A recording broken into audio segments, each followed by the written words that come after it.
बच्चों सुप्रभात। मैं Sunita Maan, Hindi lecture, Arya senior secondary school Digawa Mandi. पिछली वीडियो में हमने रस के अवयवों के बारे में बात की थी। आज हम 11 रसों का अध्ययन करेंगे। श्रृंगार रस ये रसों का राजा माना गया है। इसे सभी रसों में सर्वश्रेष्ठ माना गया है। आज इसकी पहचान क्या है? प्रेमी और प्रेमिका के मिलन में ये श्रृंगार रस होता है। इसका स्थायी भाव रति है। श्रृंगार रस भी दो प्रकार का होता है। पहला है संयोग श्रृंगार रस, जहां नायक नायिका या प्रेमी प्रेमिका के संयोग या उनके मिलन का वर्णन होता है, वहां संयोग श्रृंगार रस होता है। अब इसकी एग्जाम्पल देखिए। आपके पास ऐसे एग्जाम्पल आएंगे, उन्हें पढ़ोगे आप, फिर बताओगे कि इस इन पंक्तियों में कौन सा रस विद्यमान है।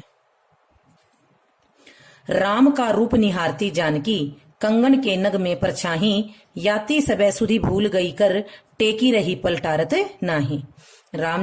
सीता जब राम को देखती हैं तो वे उसे डायरेक्ट न देख करके अपने कंगन के नगमे से उसको देख रही हैं, और वो कहीं राम है वो उनकी आंखों से ओझल न हो जाए, इसलिए वो अपने हाथ को हिला भी नहीं रही हैं और न ही वो अपनी पलकें झपका रही हैं। तो यहाँ पर कौन सा रस हुआ? संयोग श्रृंगार रस। एक और देखिए। कहत नटत रिझत खिजत, मिलत खिलत लजियात, भरे भोन में करत है, नैनु ही सो बात। यहाँ भी नायिका है, वो सबके बीच में है, इसीलिए उससे बातें नहीं कर पाती, लेकिन उनकी आंखें हैं, वो आपस में बातें कर रही हैं। तो यहाँ भी संयोग श्रृंगार रस हुआ। वियोग श्रृंगार रस, जहां नायक नायिका के वियोग या बिछड़ने का वर्णन होता है, वहां वियोग या विप्रलभ, इसको विप्रलभ भी बोला जाता है, या विप्रलभ श्रृंगार रस होता है। रति इसका स्थायी भाव है। अब इसके एग्जाम्पल देखिए। मधुबन तुम कत रहत हरे, विरह वियोग श्याम सुंदर के ठाड़े क्यों न जरे। ये यहाँ गोपियां हैं, कृष्ण के बिछड़ने के बाद वो उल्हाना देती हैं कि मधुबन को कि तुम खड़े खड़े ही क्यों नहीं जल गए, क्योंकि यहाँ पर शाम नहीं है इसलिए। निशिदिन बरसत नैन हमारे, सदा रहती पावस ऋतु हम पे जत्ते श्याम सिधारे। ये भी गोपियों की विरह दशा है कि हमारी आंखें हैं वो रात और दिन बरसती रहती हैं, और हमेशा हमारी आंखों में पावस ऋतु, वर्षा की ऋतु होती है, उसी की तरह आंखों से पानी बहता रहता है जब से श्याम हमें छोड़ करके गई हैं। जब इस तरह के पंक्तियां आपके पास आती हैं तो उसमें वियोग श्रृंगार रस होता है। दूसरा रस हास्य रस, किसी भी काव्य में वर्णित किसी पात्र की विचित्र वेशभूषा, चेष्टा, कथन आदि से हंसी आना अथवा हंसने की स्थिति उत्पन्न होना हास्य रस कहलाता है। हास्य इसका स्थायी भाव है। आचार्य भरत ने हास्य रस को सभी रसों से सुखात्मक माना है। सबसे ज्यादा सुख देने वाला रस कौन सा माना गया? सुखात्मक। और रसों का राजा किसे माना गया है? श्रृंगार रस को। अब हास्य रस के उदाहरण देख लीजिए। धन चाहे मत दीजिए जग के पालनहार, पर इतना तो कीजिए मिलता रहे उधार। देखिए, इनको पढ़ करके हमें हंसी आ रही है, तो ये हास्य रस हुआ। तंबूरा ले मंच पर बैठे प्रेम प्रताप, साज मिले 15 मिनट घंटा भर आलाप। घंटा भर आलाप राग में मारा गोता, धीरे धीरे खिसक चुके थे सारे श्रोता। इस तरह के जब आते हैं तो वहां पर कौन सा रस होगा? हास्य रस। तीसरा रस देखिए, वीर रस, साहसिक या पराक्रम के कार्य करने तथा युद्ध में शौर्य प्रदर्शन करने में जो आनंद आता है उसे वीर रस कहते हैं। इसका स्थायी भाव उत्साह है। जैसे मैं सत्य कहता हूं सखे, सुकुमार मत जानो मुझे, यमराज से भी युद्ध में प्रस्तुत सदा जानो मुझे। अभिमन्यु श्री कृष्ण से कहते हैं कि भाई मैं सच कह रहा हूं, मैं कोई कोमल राजकुमार नहीं हूं, मैं युद्ध से नहीं डरता। इसलिए यहाँ कौन सा हुआ? वीर रस। रणभेरी जब जब बजे जगे युद्ध संगीत, कण कण माटी का लिखे बलिदानों के गीत। जहां वीरता की बातें हों वहां वीर रस होता है। और इससे जब अगला है रौद्र रस, शत्रु या किसी दुराचारी द्वारा किए गए अत्याचारों को देख करके मन में जो क्षोभ उत्पन्न होता है, गुस्सा उत्पन्न होता है, उसे हम क्रोध कहेंगे। इसी क्रोध की मुद्रा में रौद्र रस की व्युत्पत्ति होती है। इसका स्थायी भाव क्रोध है। ये शरीर की जो फिर क्रियाएं होनी शुरू हो जाती हैं, गुस्सा बढ़ जाता है, तो वहां पर कौन सा रस होता है? रौद्र रस। अब इसके उदाहरण देखिए। रे नृप बालक काल बस, बोलत तो ही न संभार, धनु ही सम त्रिपुरारी धनु विदित सकल संसार। जब ये परशुराम जब शिव धनुष टूट जाने पर क्रोधित होते हैं, तब वे लक्ष्मण से कहते हैं कि तू तो राजकुमार काल के वश में होकर के अपनी जबान को संभाल करके नहीं बोल रहा है। जो शिव धनुष पूरे संसार में विख्यात है उसको तू धनु ही कह रहा है। तो यहाँ परशुराम बेहद क्रोधित मुद्रा में है, इसीलिए यहाँ कौन सा रस हुआ? रौद्र रस। उस काल मारे क्रोध के तन कांपने उनका लगा, मानो हवा के वेग से सोता हुआ सागर जगा। यहाँ क्रोध के मारे उनका तन कांपने लगा है। कांपना, होठ फड़फड़ाना, बाजू फड़फड़ाना, यानी जो शारीरिक क्रियाएं होती हैं गुस्सा आने के बाद, वहां पर सारे में रौद्र रस होता है, अदरवाइज वहां पर वीर रस होता है। पांचवा रस करुण रस। अपने या किसी प्रिय के अनिष्ट से, यानी उसका बुरा हो जाए, उससे जो दुख होता है वो हमारे हृदय में स्थायी रूप से शोक के भाव को जागृत कर देता है। जो दया का भाव या दुख का भाव हमारे अंदर होता है वो उसको जगा देता है। यही शोक करुण रस में बदल जाता है।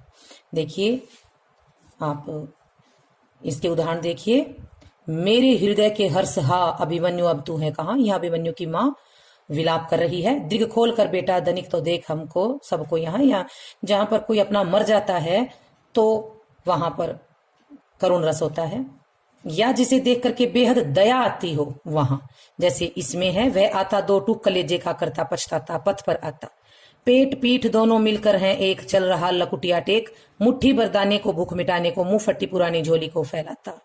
ये भी करुण रस है, क्योंकि एक भिखारी की दयनीय दशा का वर्णन हुआ है, इसीलिए यहाँ भी है और यहाँ मरे हुए के लिए है। तो ये दोनों ही करुण रस है। भयानक रस। किसी डरावनी वस्तु या व्यक्ति को देखने से, किसी अपराध का दंड मिलने के भय से मन में जो व्याकुलता हो जाती है, यही भय है। यही स्थायी भाव भय जागृत होकर के भयानक रस में बदल जाता है। इसके उदाहरण देखिए। एक और अजगर ही लखी एक और मृग राय, विकल बटोही बीची पर्यो मूर्छा खाए। अब बटोही होता है राहगीर, राह में चलने वाला। उसने देखा एक तरफ तो खड़ा है बड़ा सा अजगर और दूसरी ओर शेर है, दोनों ही उसको खाने को आ रही हैं। इसीलिए जो बेचैन हो गया वो बटोही और बीच में ही मूर्छित होकर के गिर गया। तो ये डर है। भयानक रस में भय उत्पन्न हो जाता है। नभ से झपटत बाज लखी, भूलो सकल प्रपंच, कंपति तन व्याकुल नैन, लावक हिलो न रंच। लावक नाम का पक्षी बाज को देखता है तो बेचारा उड़ना सब कुछ भूल जाता है, उसका शरीर कांपने लग जाता है और उसकी आंखें हैं वो व्याकुल हो जाती हैं। तो यहाँ भी डर दिखाया गया, भय दिखाया गया, इसीलिए यहाँ भयानक रस है। विभत्स रस। सातवां रस है घृणित वस्तुओं और भयावह दृश्यों को देखकर हृदय में घृणा स्थायी भाव जागृत होता है और मन घृणा से भर जाता है। इसी से विभत्स रस की भी उत्पत्ति होती है। इसके उदाहरण देख लीजिए। सिर पे बैठो काग, आंख दो खाद निकारत, खींचे ही जीव ही सयार अति आनंद उधारत, गिद्ध जांग को खोदी खोदी के मांस उपारत, श्वान अंगुरीन काटी काटी के खात विदारत। देखिए, बड़ा ही विभत्स, जिसे देख करके घृणा आती है, ऐसे दृश्य का वर्णन है कि जहां लाशें पड़ी हुई हैं, सड़ रही हैं, उनके सिर पे काग यानी कौवा उनकी दोनों आंखों को निकाल करके खा रहा है। सयार हैं वो जीभ खींच रहे हैं उनकी, जो मरे हुए लोग हैं उनकी, और बड़ा ही आनंद महसूस कर रहे हैं। गिद्ध है वो जांग को खोद खोद के उसके मांस को खा रहे हैं। कुत्ते हैं वो उंगलियों को काट काट के खा रहे हैं। तो ये बड़ा ही घृणित दृश्य है। तो वहां पर विभत्स रस होता है। कहूं घूम उठत बरती कंतहूं है चिता, कहूं होत शोर कहूं अर्थी धरी है, कहूं हाड़ पर्यो कहूं जर्यो अध जर्यो बांस, कहूं गीद भीर मांस नोचत अरी है। ये भी बड़ा ही घृणित सादृश्य इसने यहाँ दिखाया है, इसलिए यहाँ विभत्स रस है। हमारा आठवां रस अद्भुत रस है। किसी असाधारण वस्तु या घटना को देख करके हृदय में जो आश्चर्य का भाव उत्पन्न होता है उसे विस्मय कहते हैं, और यही विस्मय अद्भुत रस की उत्पत्ति करता है। इसमें बड़ी अजीब अजीब जो बातें होती हैं वो इस रस के अंतर्गत आती हैं। बरसे कंबल भीजे पानी, अरे पानी बरसता है और कंबल भीगता है, लेकिन यहाँ उल्टा हो रहा है। बरसे कंबल भीजे पानी, कबीरदास की उल्टी वाणी, इसलिए यहाँ अद्भुत रस है। सारी बीच नारी है कि नारी बीच सारी है, नारी ही की सारी है कि सारी ही की नारी है। देखिए, बड़ी अजीब सी बात है। ये उस समय है जब उस चीरहरण होता है द्रौपदी का, तो उस समय उसका जो चीरहरण करने वाला था वो ये सोच रहा है कि भाई साड़ी ये औरत है ये साड़ी बन गई है या साड़ी है ये औरत बन गई है। तो इसीलिए यहाँ बड़ी अद्भुत बातें हो रही हैं, इसीलिए इसे अद्भुत रस कहा जाता है।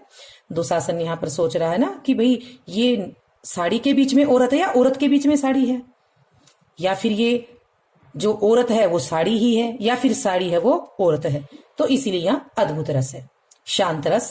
9वां, जहां सांसारिक इच्छाएं खत्म हो जाएं या सांसारिकता के प्रति वैराग्य भाव जागता हो, वहां शांत रस होता है। इसका स्थायी भाव निर्वेद है।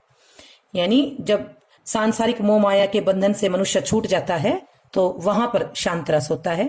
गुरु गोविंद तो एक है, दूजा यह आकार, आपा मेटी जीवित मरे तो पावे करतार। कि गुरु हो चाहे भगवान हो, दोनों एक हैं। ये तो इनके आकार अलग अलग हैं। अगर हम अपने आप के घमंड को मार दें तो ही हम इनकी प्राप्ति कर सकते हैं। सबते होए उदास मन बसे एक ही ठोर, ताही तो सम रस कहत केशव कवि सिर मोर। यानी शांत रस में संसार से ऊपर उठ करके उपदेशात्मक बातें होती है, वहां शांत रस होता है। 10वां भक्ति रस। अपने आराध्य अथवा ईश्वर के गुणों को सुनकर जब मनुष्य भाव विभोर हो जाता है तो उसके हृदय को जिस आनंद की अनुभूति होती है उसे ईश्वर के प्रति अनुराग कहते हैं। सभी भावों से युक्त होकर यह भक्ति रस में परिणत हो जाता है। अब इसके उदाहरण देखिए। अंखड़ियां झाई पड़ी पंथ निहारी निहारी, जी बढ़िया छाला पड़ा राम पुकारी पुकारी। यहाँ राम की रास्ता देखते देखते तो आंखों में झाइयां पड़ गई हैं और राम रटते रटते जीभ में छाले पड़ गए हैं। मेरो तो गिरधर गोपाल दूसरो न कोई रे, जाके सिर मोर मुकट मेरो पति सोई रे। ये मीरा जी हैं, मीरा जी के द्वारा लिखे गए पद हैं। तो यहाँ उनकी भक्ति की पराकाष्ठा हो रही है, इसीलिए ये भक्ति रस के अंतर्गत आते हैं। ये जो रस था ये आधुनिक रस है। अभी आधुनिक जो कवि हैं उन्होंने इसे 10वां रस माना है और 11वां रस वात्सल्य। ये 2 रस नए बने हैं। माता पिता का संतान के प्रति जो स्नेह होता है उसे वात्सल्य रस कहते हैं। यही वात्सल्य स्थायी भाव अन्य भाव से युक्त होकर के रस के रूप में बदल जाता है, परिणत हो जाता है, तब यह वात्सल्य रस कहलाता है। अब देखिए, किलक अरे मैं नेह निहारू इन दांतों पर मोती वारू। माँ है वो अपने बच्चे की किलकारियां देख रही है, उसे बड़ी प्यार से निहार रही है और उसके दांत तो उस माँ को इतने अच्छे लग रहे हैं कि जैसे मोतियों को वार करके दान कर दो। तो यहाँ वात्सल्य रस अपने पुत्र को देख करके जो उन्हें प्रसन्नता मिल रही है वो। मैया मैं नहीं माखन खायो। कृष्णा माखन खा जाते थे, माखन चोर थे, लेकिन फिर भी बड़ी सफाई से झूठ बोलते थे कि मैया मैंने माखन नहीं खाया है। भोर भये गैयन के पाछे मधुवन मोहि पठायो। सुबह हुई थी और आपने गाय के पीछे मुझे तो मधुवन में गाय चराने के लिए भेज दिया था। फिर मैं बेचारा एक मासूम सा बच्चा भला कैसे माखन को खाता। तो यहाँ पर बच्चे की मासूमियत दिखाई गई है। तो यहाँ पर भी वात्सल्य रस है। मैंने आपको 11 रस करवा दिए हैं। एग्जाम में या तो आपको ये पंक्तियां दी जाएंगी कि इन्हें पढ़िए और बताइए कौन सा रस है, या आपसे इसके अवयव पूछे जाएंगे, या इनसे संबंधित अन्य क्वेश्चन आपसे पूछे जाएंगे। तो जो बुक आपने ली है उस बुक में से इन सभी रसों की जितनी भी पंक्तियां हैं उनका आप अभ्यास कीजिए।